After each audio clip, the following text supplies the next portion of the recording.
Constructing your life is about much more than just building a bank account. Each week, join real estate entrepreneur and mindset coach Austin Linney as he interviews guests who are constructing their dream lives and impacting the world around them on a daily basis. If you're an entrepreneur or wanting to start a business, or you just want to hear motivating stories of how others have overcome the odds, you are in the right place. And now for your host, Austin Linney. Guys, welcome back to Construct Your Life. This is Austin Linney. I have a special guest here today. I'm going to give him his nickname, and I'm just going to keep saying it because I want it to stick. This is Jake Harris, the Rain Man of real estate, the one and only. How are you doing, bud? I'm fantastic. Enjoying this beautiful weather. And, it's late. I don't know. It seems like the 900th day of April, whatever day it actually is in 2020. And so I don't know when your episode will actually air, but it feels like the 900th day of April. Sometime in May. I can't wait to see you in person again. It's been a while. San Antonio misses you. So guys, Jake is a developer, a flipper. I mean, there's so many things, hotel projects, multi-level, complex, new construction, ground up, so many things, and I'm really thankful that he's here right now. He's always been an advocate of young investors and getting in and doing the work. And so what we're going to talk about today is how he got started and where he's going. And so Jake, why don't you give us a little bit of your backstory, get us started here? Yeah, as far as I am the managing partner of a private equity real estate company. We primarily invest in secondary and tertiary markets. That was a fancy way to say just a little bit smaller cities. We primarily invest in San Antonio, a little bit in Austin, Cincinnati, and some of these other markets. We flip and we do three main things as far as investment thesis is. So opportunistic is we're looking for deals. We buy a lot of stuff at courthouse steps, distressed real estate throughout the country. And we've done, over 1,000 flips in 26 states. We do development, so ground up projects. Again, that's primarily focused on the urban core within a 2 to 3 mile radius of downtown, wherever, and then value add. So we buy buildings, we fix them up, and then keep them for cash flow. Mm-hmm. So that's overall, in a nutshell, kind of what I do. 1,000%. And personally, I'd like to just get this barb in here. Thank you so much, because I just sold one of my houses right by your development. We appreciate the uptick on the price per square foot. Thank you, Mr. Harris. I'll be buying you dinner next time I see you. Well, I think we're a small part of that. Obviously, we're looking for things and identifying the markets that have upside potential. And you make your money when you buy. You don't make your money when you sell it. And so when we look at that is spend a lot of time in demographics and makeups of what's happening in the market, and then where those opportunities lie. And that's where we kind of place our capital. And so we're looking at certain indicators and job growth and population growth and affordability indexes, infrastructure, bonds. And we kind of take a little bit few layers deeper than I think a few other people. Yeah. And that's what I love about you. You really have the data down. I mean, y'all spent, a year or two researching cities to go to. So from a person that's getting started in the business, let's just say an investor, and he's looking to buy a couple properties, and there's going to be some opportunities coming out at the other end of this. What are the signs that you as your team is looking for, just from let's say a single family point of view or a small multifamily? What are the factors that really judge whether you should buy in that market per se? Yeah, I mean, I look at this is that it's always a good time to buy. It just depends on the price that you're paying. Like I said, it's you make your money when you buy. And so you need to have a margin of safety. I know Warren Buffett and kind of uses that and coins that term of margin of safety. And so when we look at that, is most people, you evaluate that as a discount to the after repair value. So you need to be able to determine what is that house apartment, retail center, hotel, whatever it is, after repairs value or after built value or whatever that is, and to establish what that market value is, and then to buy at a discount to that. That gives you kind of your margin of safety. Some people are willing to accept lower returns, less margin of safety, because the economy is going up. And I think right now we're staring at the precipice of a recession. And so I would advise people to have a greater margin of safety. And then also within that margin of safety is understanding your timing in which you are going to execute your plan. So having a plan for that asset and time sometimes can solve or cure some of your sins, but it also, at the flip side, can also kill a lot of deals. Is taking too long, getting eaten up in carrying cost or taxes or a combination of that. Is so when we look at things, it's not so much as we identify a market or a house. What we're doing is we have a plan that which we're enacting is, here's what we're going to do. We're going to flip this property, and we can do that in 90 days.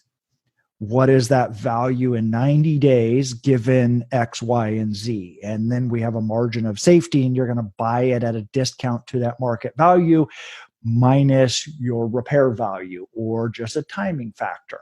And so that's how we go in and look at it.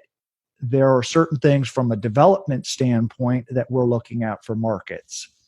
We want a better appreciating market versus the declining market, because the development cycle is much longer, could be into the many years, versus a flip in 90 days. You're going to be in and out of that. And so those on what plan you're trying to execute ultimately determines where you're going to invest. And that's why we've done flips in 26 states. Is I'm not really concerned what the market's going to be in a year from now. I'm looking at it over the next 3 months. And of that, I'm looking at a discount to market value, and I'm willing to do that almost anywhere. From that, and let's assume that we're talking a single family house that I'm looking to flip anywhere in the country, I've decided that percentage of discount, 70% or 75% of market value is the number that I'm going to go after. I would say the next factor is there workforce to fix up those houses? Are you in a large enough MSA, a metropolitan statistical area, a city that has Home Depots, has enough painters, has enough contractors to go paint, carpet, clean up your house, and then steer towards that? If you're in the middle of Oklahoma, you might be 4 hours away from the nearest contractor, and they're going to charge you 10 times normal going rates, and it's infeasible for you to fix that house up on an appropriate budget. It's such a better way to look at it. And I think, that's something that I've always taken, is that, a deal's a deal regardless of I think people put too many parameters around like what a deal looks like, right? Instead of worrying about getting the best deal for the uptick, right? And there's some properties that y'all are investing, hotels, stuff like that. I'd imagine you're putting 10-year, 5-year plans in act. And then the flips are a totally different scenario. So as a team, your company has to be super nimble in their views on investing, and create the cash flow right here, but also take the long-term gain on some properties too, right? Yeah, and that's like I said, there's 3 different kind of investment models in which we operate under. We have different funds within those models, and those funds have different life cycles. And so, Opportunity Zone capital in the fund it's a 10-year fund. And so when you're looking at something in a 10-year lens, that is different things that I'm looking for. So I mentioned it earlier, infrastructure bond spending that doesn't depend on what's happening in the economy. why keyed in on San Antonio is they have a couple $2 billion in projects that are coming down the pipeline that are funded from the state of Texas. The UNESCO World Heritage Site that the Alamo and the Missions just received is the state of Texas is spending $500-600 million on an Alamo Plaza redevelopment because they wanted this to be a more prominent marquee location. Well, the state of Texas still has a lot of money, and that money is going to be allocated and is going to be spent. When that money is spent, you have some kind of return of investment. In a traditional private developers aren't going to spend $500 million to make the plaza nicer.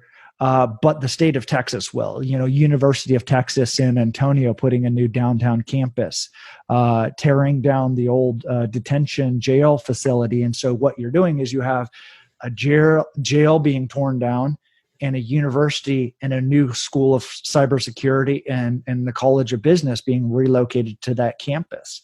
And so that hundreds of millions of dollars that is being invested into that, Broadway corridor being redeveloped, Hemisphere Park being, reinvested into San Pedro Creek.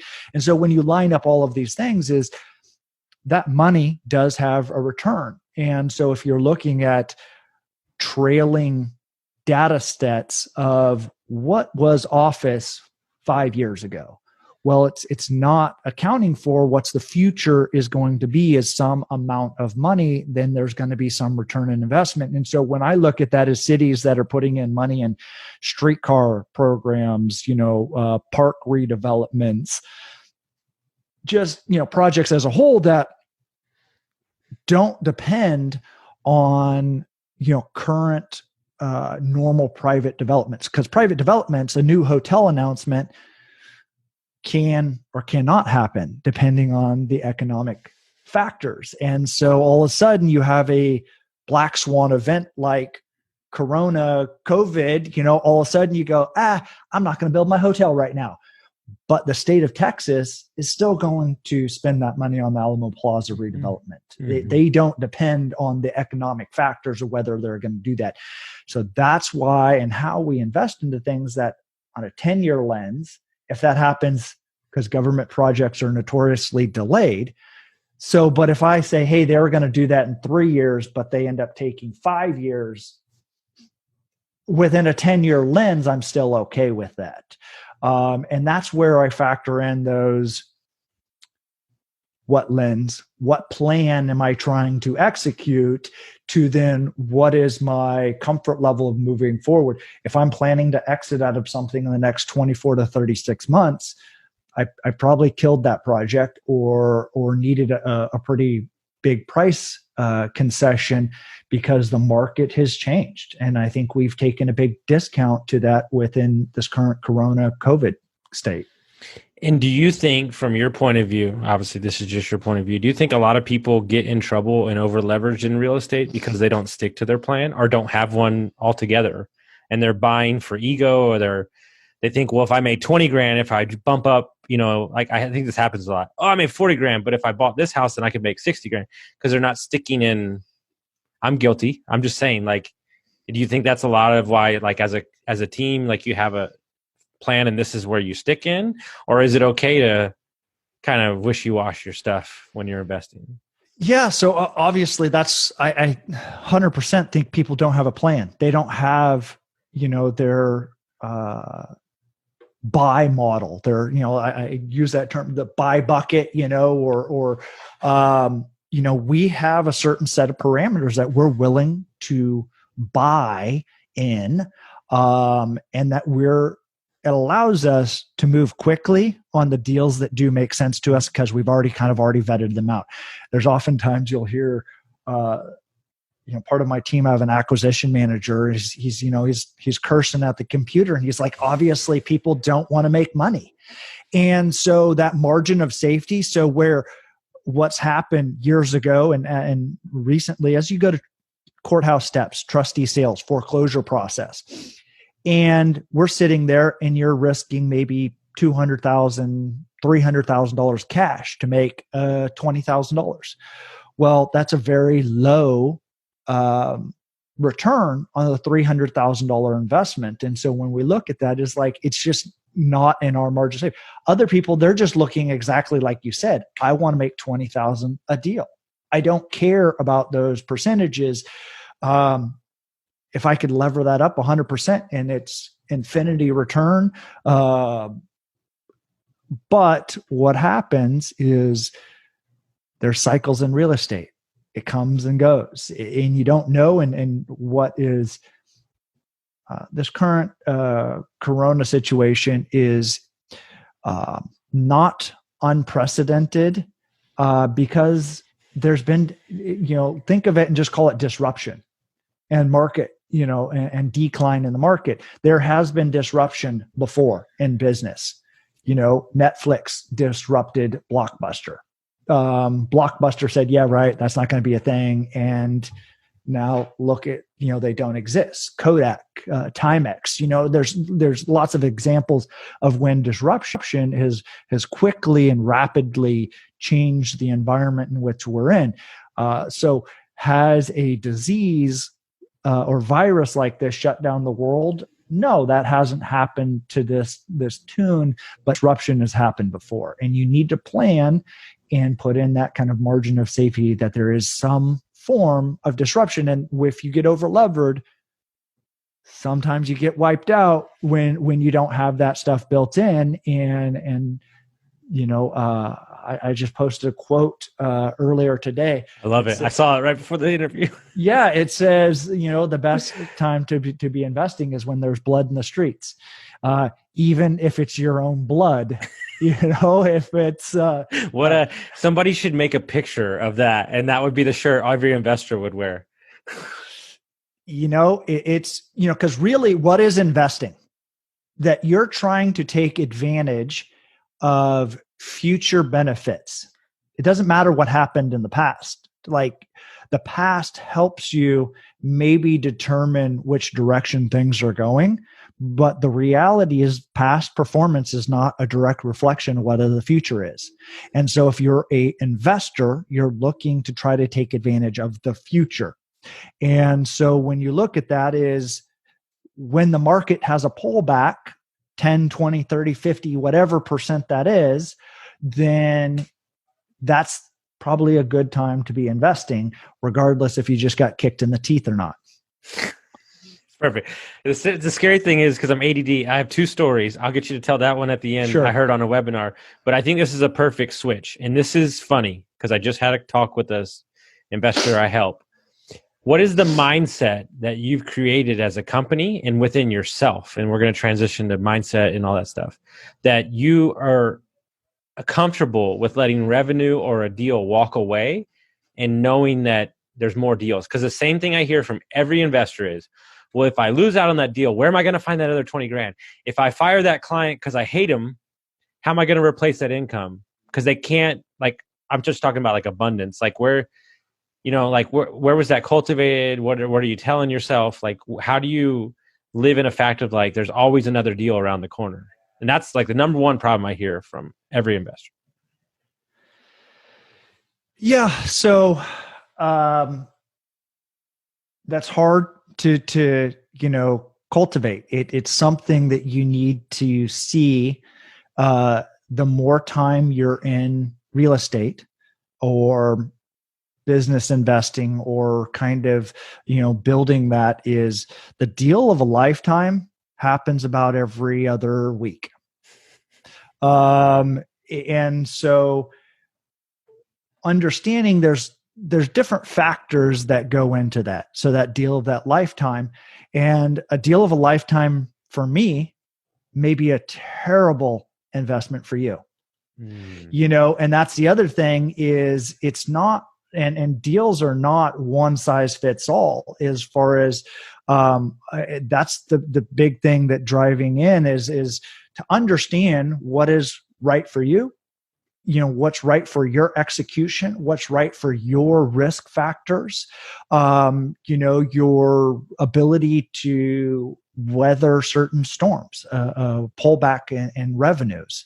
And that's the big thing is everybody tries to say, well, this guy did that deal. And if I just did what he did along his coattails, then that would be a good deal and I should go into it because they've had levels of success. And so that's the big shift is understanding who you are first, what your and that's why I talk about having that plan is understanding and executing your plan is more critical to the deal than itself.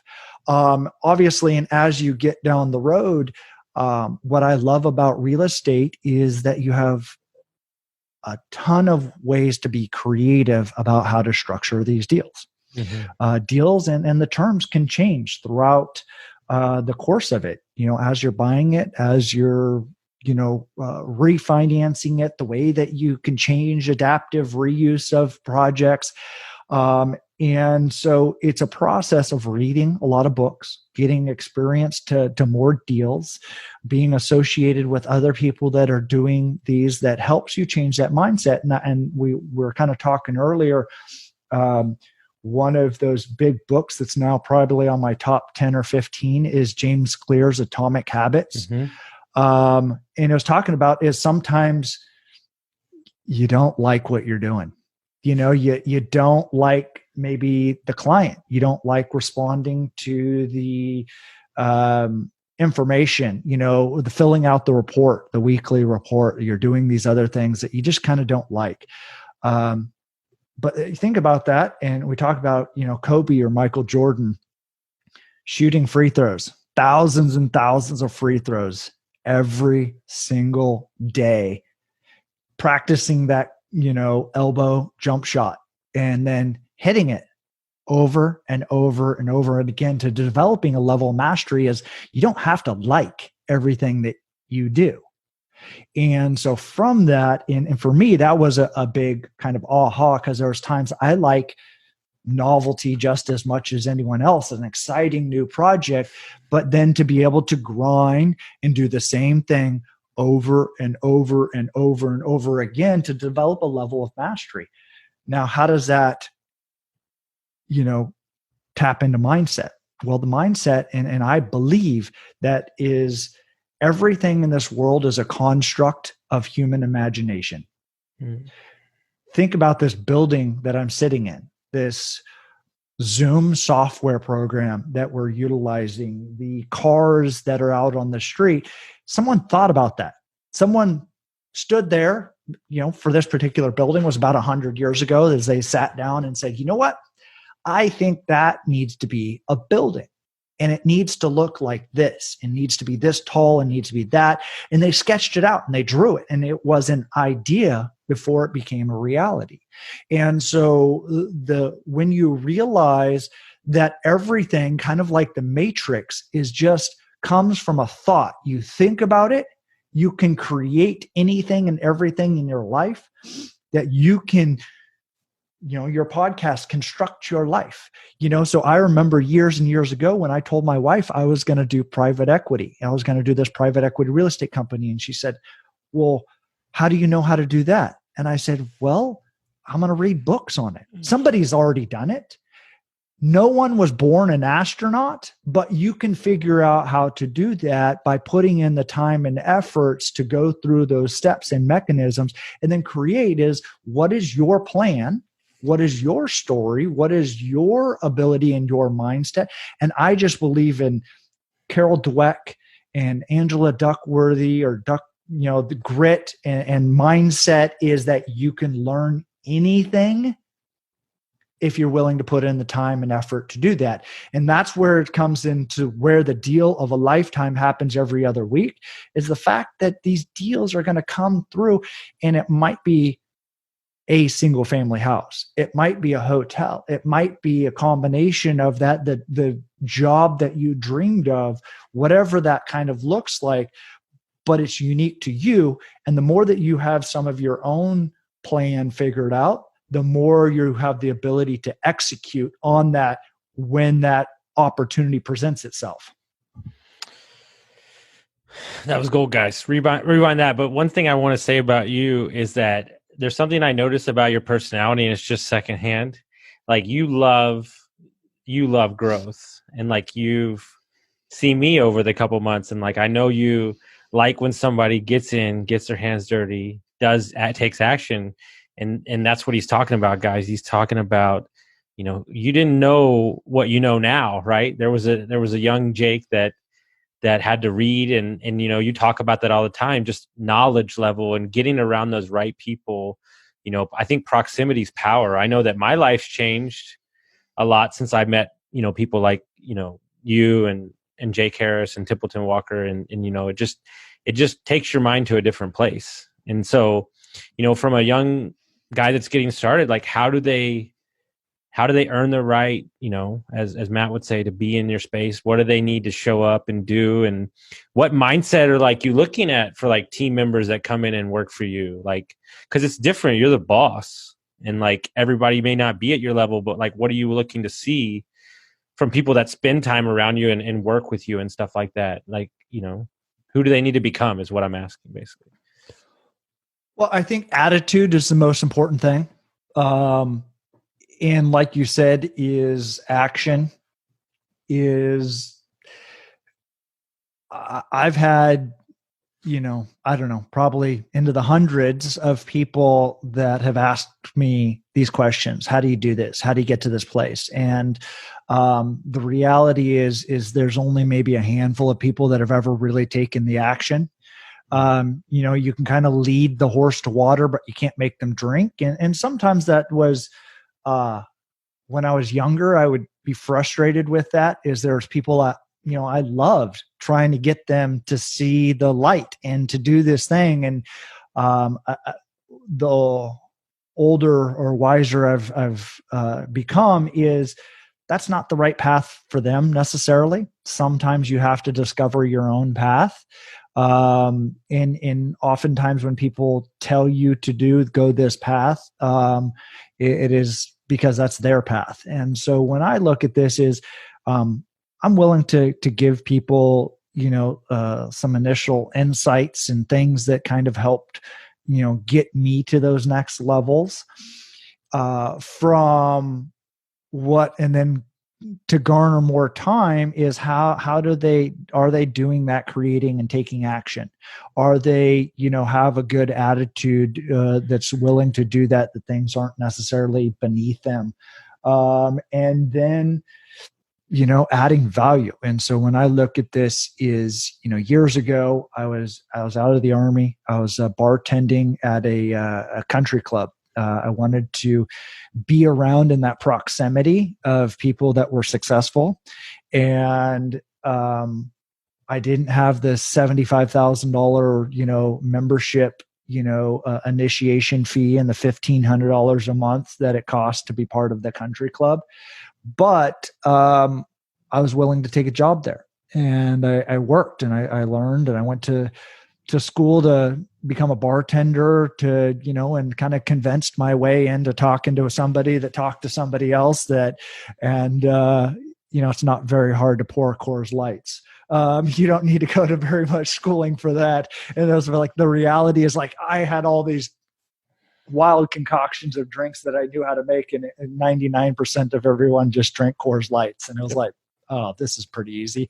But it was in that proximity, and it was being around those people that then, they gave out information. And it was, when I wanted to get into real estate, the future, they said for the advice that they had offered me was to get into construction.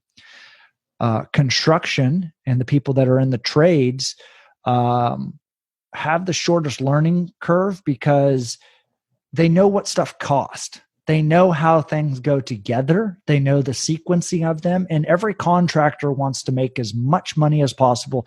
And I don't care what you do in real estate, there's going to be a contractor involved. If it's moving dirt, fixing a kitchen, building a hotel, there's going to be a contractor involved.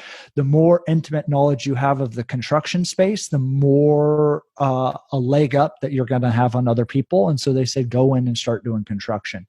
I interviewed for construction, for an estimator position. I knew one of the guys at the country club that was hiring, and I, talked to him. I wasn't really qualified, hadn't finished the schooling, didn't have the experience, and they weren't hiring me. It kind of pissed me off. And then so I went back to the guy and I was like, man, like, here's this thing, there's this great position. And he said, why don't you work for free? Like, you have extra time. Like, why don't you just like, and I was just, it was that light bulb moment that it was like, I'm in this for the millions of dollars in the future of what this education is going to give me. What does it matter what they're paying you today? And so to get over that, to me, was stop thinking about today. Execute your long-term plan. And when you're willing to look at that long-term plan, is that being in that proximity and having that construction experience is what I wanted. To get around those people and to do those things is what I really wanted to do. And so that led into, and you know what? I came to the guy and I told him, hey, I was like, I'll come work for free. I can give you 3 days a week between the days that I'm not working at the bar. It'll be tight, but I can make it work. And I want to show you that I can do it because I believe in myself. I was like, I don't care any job that exists, I can figure it out. Which is interesting because I did get the job. He hired me, he gave me some money, and I walked in and they said, great, here's the estimating position, go do some takeoffs. And I was like, I don't know what that is. And was this back in the day when there was YouTube or no? Oh, before Google, before YouTube, before anything. Like, I'm just like, hey, like they wanted me to do some takeoffs. Can you give me a form? Hey, do you watch The Office ever? When do you watch The Office or no? Yeah, I've seen The Office. He says, Jim, go give me a rundown. And Jim spends like the whole day trying to figure out what a rundown is. That's what I feel like's happening to you. Oh, 100%. Like I walked in, they're like, and I was like, I have no idea what takeoffs are and what I need to be doing. And, but you know what? They gave me a sheet and it basically is takeoffs, the quantities of each one of the elements, how much flooring, how much baseboard, how much paint, how much cabinets, how much whatever of this particular project. But I got into it. I figured it out. I estimated and bid millions of dollars worth of construction projects, were awarded many of those, and then leveraged that into a superintendent role and kind of an assistant project manager before I went out on my own and started doing things and flipping houses in the early 2000s. Like the whole time in my head, I'm already sending that to like 3 people I'm helping right now. Like, cause that's the conversation we have. And it really shows me like that you're just a figure it out guy. I mean, like that is like, I know it's a terrible phrase, but like, you're just like, I'm going to get in here uncomfortable as shit for free. I'm already tired cause I already worked this week.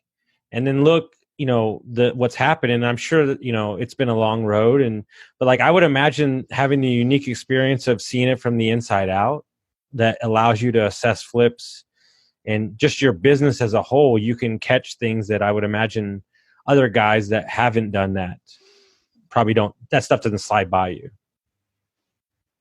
Yeah. Right? And I think part of it is, building out a team of the people that I do. So I have construction managers now and an acquisition manager that I've built these systems. And so some of them, I told them, I cannot convey all this knowledge in here to you. It's just going to require you to do some of it. And it was funny because the other day I was laughing. We were going to grab some food, and they were talking about how these appraisers, appraisal blew up this deal. And I was just like, yeah, that happens a lot. You have literally some random person's opinion that you've worked your butt off putting together this deal and fixing up and doing these other things. And then some random person queued up out of a computer has a $5,000 less valuation on the thing, and it hurts your deal. And you're just like, what? That just doesn't make sense. And you're like, yeah, you know what? It happens. There's been many a times I've contemplated, trying to connect with mafia, like, Guidos to go, chase down appraisers. But that's the reality is, there's so many things that are outside of your control, but put those systems together. And, I cannot convey, decades worth of experience all into one thing. Sometimes you just got to experience it, getting taken advantage of, somebody stealing deposits or money. It sucks, but it happens. Water damage, pipes breaking, things that are just going to happen in general that probably would have stressed me out. And, it did stress me out a lot when I got started. And I know our team gets stressed out about that. But the reality is that, you have to build those into a certain margin of safety. If it's your only deal, then that feels like it's the end of the world. But the reality is that in time, you learn. You get through this and, think about it. Long term, what's your overall plan? When I lost everything. So let's, this is my favorite part of the interview. Let's talk about when you lost everything. It seems like the typical story here is all my guys I know that are crushing it really took it in the chin. Well, yeah, 07, 08. I lived exactly these examples. Being over levered, investing and betting for the come. I'd never seen in my lifetime a pullback in real estate values. It had been up, and up. And so from investing in the early 2000s until 07, 08, I'd become a millionaire before 30. And I was like, that was my goal. Like I was just focused on that. I didn't hang out with other people. I didn't go out to dinners or, party or do anything like that. I was myopically focused on my goal is to become a millionaire before 30. And I think that's been one of my superpowers is I am like a heat-seeking missile, persistent. Mm-hmm. You ask my wife, that's probably why we're married, is because I pursued her. I was just like, no, you're the one. And she's like, you're crazy. And I was like, I know. I go, the reality is everyone's crazy once you get to know them. 100%. Everyone's crazy once you get to know them. But so now back to losing everything is, so yeah, I didn't put in those margins of safety. I didn't come and allow for a pullback in the market. I didn't model them, didn't look at it. I thought I was smarter than everyone else. Like whatever, I'm buying it at 10% under market. The real estate would have to go down 10%. When's that ever happened before? So a few things happened during that was, I remember saying a prayer, dear Lord, can I please have no money? That would be awesome. Like, because I was so overwhelmed. Like, I was so negative. Like, I was wishing for no money, praying that I had no money because I was, so over levered and everything had fallen down. I was in Phoenix. Home prices fell 50, 60, 70%. I think at one point down to 80% in value. And so a portfolio that was worth millions of dollars and I was a millionaire, I was no dollar an hour, negative, millionaire kind of thing. And so when I came back, I picked myself back up and I said, you know what, this is what I want to do. I still want to do real estate. I still want to get in this. I dusted myself off and I said, well, what did I do right?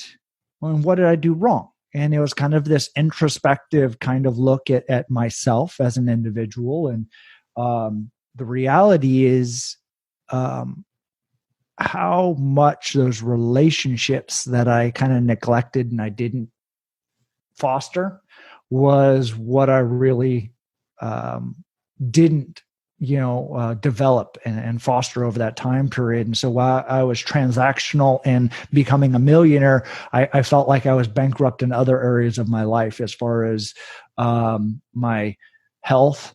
I was about 80 pounds heavier than I am right now. So I was 260, 265. 260? Yeah, 260, I cannot 265. imagine you at 260, bro. Yeah. So, I was enjoying the good life. I was overweight.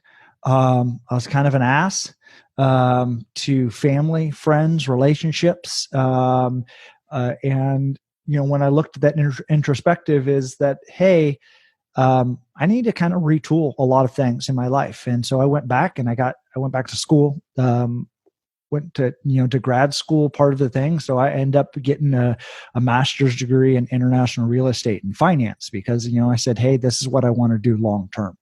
This is what I really want. I went and got my broker's license, finished through some of these things, mechanisms, things that taught me more, and spent a lot of time. I remember, and this is exactly when Tim Ferriss's 4-Hour Work Week came out. And I read Tim Ferriss's 4-Hour Work Week. I would go to the bookstore. I didn't have money to buy the book, but I would read it in the bookstore in the little lounge every day for a few hours. I'd walk over to the bookstore and read Tim Ferriss's 4-Hour Work Week. Stop. You're dead serious. Dead serious. And to me, it's not working 4 hours in a week. It's how do you 10X part of your things. And so to me, that was one of those big metamorphic type books. So Rich Dad, Poor Dad, Tim Ferriss, 4-Hour Work Week, and then subsequent kind of other books, Carol Dweck's growth, mindset and, establishing a growth mindset in there. And James Clear's Atomic Habits is another one of those, is that and I talked about this and really kind of round out your plan is like overall what you're trying to do is your goals should be a result of the systems that you have in place, is because you don't rise to the level of your goals, you default to the level of your systems. And so if your systems aren't going to produce your goals, that's the problem, is that you're building a machine, your daily, every single day that does this, this, this, and this, that when it comes out should be your goals. And that's why you need goals to set the direction in which you're going in your life, to execute your plan, to execute your whatever. If you don't have goals, if you don't have a plan, then you're like Alice in Wonderland and you're just like, which way do you go? It doesn't really matter because you haven't established. And it doesn't even have to be necessarily the right direction, but you have to set a direction and then maybe you pivot. And then you're like, you know what? I hate running. I don't want to run a marathon. I don't do. And so it allows you to kind of determine what's right for you, but you have to start with what direction do you want to go, establish and build those plans. And that for me was because of losing everything, is that unknown kind of willy-nilly. And then how do I get focused in every single aspect of my life? It's not just about making money. How do I get better about developing a plan for my health? How do I get better about developing plans for my relationship? How do I get better about this? Because every single one of those kind of pillars of life, you can put together a plan for, and you can create a direction and a thing that you want to be working on, so that if you're better at X, Y, and Z, how do you build a system to get there? And that's really the results for me is, failing miserably in one area that also was, I think, a bankruptcy of my other areas of my life. So this is for you. This isn't for the audience, but I think it's hilarious. That's why I laugh so much. You're the third guy I've interviewed. Runs a big company and maybe a millionaire now. I don't tend to know what people make, but got destroyed in the crash and read 4-Hour Work Week, and that shifted it. I mean, like, it's almost like I could take the clips and I could pack, and it'd be like, by the way, that was Aaron Amusastegi, and fuck it, it's like, it's crazy to me because it's funny. I just read Atomic Habits last week. I thought it was fantastic. I thought the part about the British cyclist was next level. Like, I thought that, like, you know, the pillow they're sleeping on, you're changing the color in the van, like these little things that nobody thinks about that really set the groundwork. And it's funny because there's a lot of days, and I would imagine you go through the same thing, where I don't want to do a lot of the things I do, but I've created a system that this is how I feel great at the end of the day. And, you know, a lot of that's wrapped around the Ironman training and just stuff I need to get done. But like, regardless if I want to do it, I don't want to start it. But once I do and I get done, I'm like, man, I feel great. And that's what you're saying. Like, the way you put that was fantastic. I wish everybody rewind that. Like, your habits are one thing, but your systems are your default. And like, so if your system is I get up and I train for an hour and a half, like, that's what the fuck I do. And like, and you might not want to do it every day, but like, when you get to the end of the week, you're going to go, man, I got it done. That was great. How many workouts have you regretted doing? 0. I killed myself yesterday, and it hurt, and we rode hard because I rode with some people that are way better than me. And dude, you want to talk about an ego when they're like half a mile in front of you and you think you're hot shit. And you know what? I kicked their ass on the way back. Cause like, I was like, and you know what? I felt so good after it. Like, it's like, but it was like a huge ego check. Like, well, and that's one of the other things is I think those life hacks that you're looking for is getting around people that are better than you.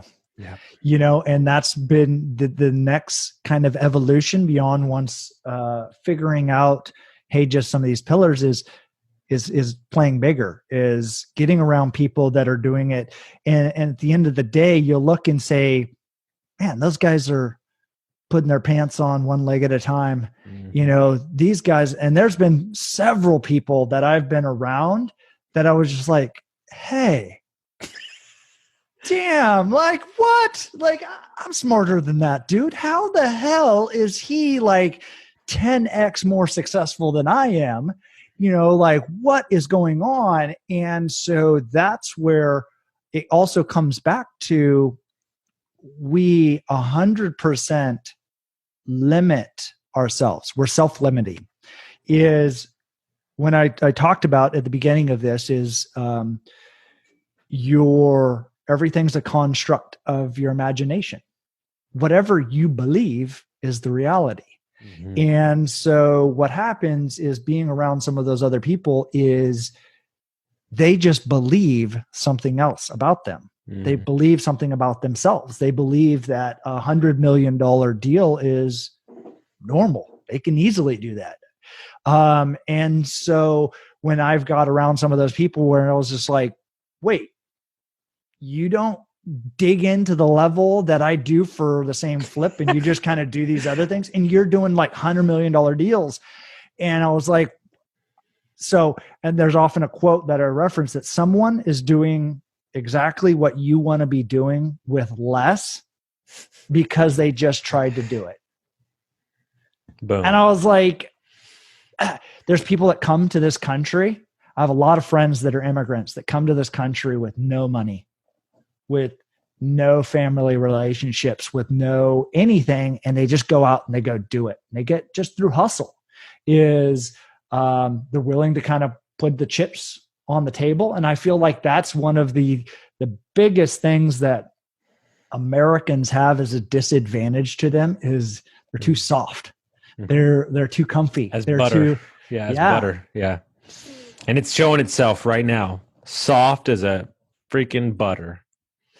And you look at people like Gary Vee and immigrants, bro, that have built billion-dollar businesses. They had no complaining. They're just so happy. You know what's true? I'll tell you this, because you're building hotels. And I said this to somebody yesterday. I have been in hotels and restaurants for 20 years. I have worked alongside Honduras, Venezuela, and Mexican my entire life since I was 17. These guys have 3 more jobs than I do. They've got 1,000 acres back in Mexico, and they work 15 hours a day, 16 hours a day. I've never heard them complain one word. One word. Yeah, and that's where you look at that long-term, focus is, you think about that is they'll work 7 days a week, 12, 15 hours a day, every day, multiple jobs to send money back to their family, to Mexico, take care of people, because, they just think they've made it. They made it to the States. They're getting that chance to grind and to make that money. And so when I look at that is, one, we're just incredibly blessed to be born in the United States out of the gate. As far as you already won the lotto of life, being born in United States of America. Now, doesn't matter what side of the political, aisle you're on, you've already won the lottery. If you're white, you're female, you're minority, just being in America, you've kind of made it. Now it's up to you to what you do with it. And that's why earlier I talked about attitude. Attitude's the number one thing, attitude and then action. So what are you looking at? And take that this is the land of opportunity, but they're not going to hand it to you. You got to go out and you got to hustle. You got to get it. So that's where I just bet on myself many times over, is that I believe that I can figure it out with everything, as far as, and so that's kind of my few senses of, or secrets, is persistence, betting on myself, and we're going to figure it out. And that's what I do day in and day out. How much time do you have? I want to respect that. I don't know. I got a little bit more time here, and then I got some other calls. Sounds good. That's why I know you love my saying that I came up with. I didn't come up with it, but I stole it from somebody else. But I know it clicks on your watch every morning because you sent it to me. Nobody cares, work harder. It wasn't until I got that. But something that's always stuck with me about you, and maybe you're in a position now. Two things I want to touch on. I find you, out of any developer I've met, you're romantic about real estate a little bit. Like, I've seen your office. Like, you refurbished a 100-year-old bank. Like, there is did you earn the right with successes to be romantic about it? Because, a lot of people tell you in books, like, it's just a property. It's just a vehicle. Don't romanticize about it, right? But I know that about you. Like, you get giddy when your elevator parts get delivered. Like, you sent me the picture. I remember it. But did you earn the right to get there because you have been successful in your career, or you think that's something that you can cultivate from the beginning? And what I'm saying is, like, you're still living in your parameters of the construction budget, but I find you to be, you love real estate. Well, and that's part of the thing, is that I realize that that's who I am, is, that's me, is that's my story, my plan, my vision. And so what I love, and I think it probably goes back to, my origins, is my family, a family of 4 and then a family of 5. We lived in a 16-foot camp trailer. And we refurbished a house that was built in 1888 that didn't have a foundation. It sat on rocks, an old farmhouse in California. And we jacked up the house and poured a new foundation under it and fixed up an old farmhouse. And so when I was a little kid, we took baths in wheelbarrows. We had a garden hose that was the shower. And I think about that now as a 16-foot camp trailer, a family of 4 and then 5, it's like, that's small. We're talking, maybe 100 square feet. Most people's bedrooms are bigger than that. And we had a family of 5 living in that. And so to me, real estate has, and buildings have stories in them, hundreds of years of stories, hundreds of years of experiential components. And where I believe in humans, I believe in storytelling process of that. And we get to rekindle and take advantage of that. Of course, we build new buildings, and that will be for new generations of cities. But, I've talked to you about this, but go visit Europe, Go visit, back east, and you see these cities of hundreds of years and the evolution of that city with Gothic to Baroque to, classic and neoclassicisms and other types of architectural structures that you can see throughout a city's history. And then you boil down into that building. One of the historic buildings that we have in San Antonio used to be a bank building. Actually, I like bank buildings just because of the way that they were constructed. Mm-hmm. I have multiple bank buildings. It was one at the early 1900s to show security and look at how safe it is to invest into this bank, and look at how a little bit opulent, but also the type of construction you built. Well, then think about people that they met their husband or wife there. They got their first job there. They, and how that translates out. And to be able to rekindle some of that is you can't manufacture that. You can't manufacture history. And that's also when you get into those cities like San Antonio, is you have a 300-year-old Spanish colonial city that is, culture, they have it in spades. What's the future of this? And so that's where I get to be a caretaker for some of these pieces of real estate or properties for a certain period of time that will then continue on for hopefully another 100 years. How many stories, good, bad, and indifferent in between that real estate becomes part of their story of life. I love it. That's passion, boys and girls. So leave them with this last story. You said on the webinar, I thought I've told 30 people this because we're going through a time right now. A lot of people are unsure. And you told the story about when Lehman Brothers fell and they tried to find the CEO for the the real estate company for Blackstone.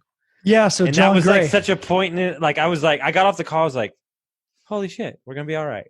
Yeah. Well, so John Gray was at lunch in Chicago some years ago, and he told a story about, so he likes, he goes out to dinner with his wife. And so Blackstone, so Jonathan Gray is head of real estate for Blackstone, and is kind of queuing up to be the. How much do they manage, Jay? Like all of billions, it. all of it. Yeah. Yeah. So it's not like a small job, boys and girls. Is what he's saying. Yeah. No, like literally they are the world's largest real estate holder in the world. Like most houses, most office, most industrial, most everything, Blackstone is the largest real estate holder in planet Earth. So think about that in your normal real estate. What are the odds that something is going wrong within a portfolio of billions of square feet of real estate? Odds are 100% all the time there's some kind of problem going on. So he doesn't bring his phone with him to dinner or out to, because his wife doesn't like him receiving phone calls. And so he went off to dinner wherever he was going, charity event. I don't remember exactly what it was, but Lehman Brothers or Bear Stearns failed. And this is like, oh no, like institutes, 100-year-old, institutes are failing. The world is ending and nobody can get a hold of Jonathan Gray. So John Gray, his boss, Steve Schwartzman's, Whatever It Takes book and, King of Capital, was able to track him down, find the restaurant or the event that he's at, and calls and connects with somebody and says, go find him and get him on a phone. And he goes and gets on the phone. Lehman Brothers has failed. Maybe it's the end of the world. He goes and tells his wife, hey, I have to go into work. This is bad. It's real bad. It's not like an overflowing toilet in Beijing. So he went into the office, and what he did is he got out a yellow sheet of paper and he started writing down all the opportunities if this is not the end of the world. If this is not the end of the financial world, what opportunities lie? And so then one of the things, the question was, did the single family rental portfolio, what is Invitation Homes? Was that one of the ideas? And that was something completely new to institutional capital, and they were on the forefront of that. So when we look at it, with distress comes opportunity. Well, when there's a recession, there's going to be opportunities and things that maybe didn't exist previously. The people that are most prepared are the ones that are going to be lucky, for those opportunities when they get presented to them, because they're looking at it. And as that quote earlier is that, the best times to buy when there's blood in the street, even if it's your own blood. Sometimes it's still worth, buying and looking for those opportunities. Human nature is to pull back, is to get, defensive, get, past the defensive, and then start looking at the offensive opportunities that will be presented in this new world. This guy's got me fired up. I love this guy so much. Thank you, Jake. How do they get a hold of you? How do they find you if they want to connect? Yeah, so Instagram, jake.realestate. We're actually getting ready to launch a new platform called Catching Knives, catching-knives.com. I'm working on a book on that, a guide to investing in distressed commercial real estate.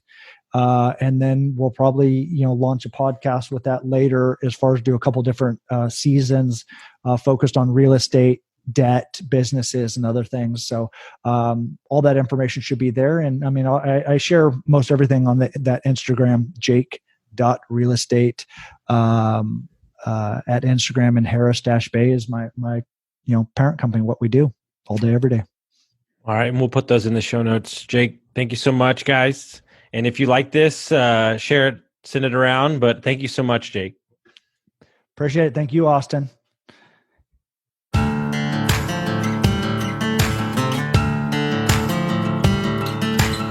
Thank you for listening to Construct Your Life with Austin Linney. If you enjoyed this episode, be sure to rate, review, subscribe, and pay it forward by sharing with a friend. Most importantly, take this opportunity to start constructing your life by taking immediate action on what you learned. For show notes, resources, and more information on one-on-one coaching with Austin, visit constructyourlifepodcast.com.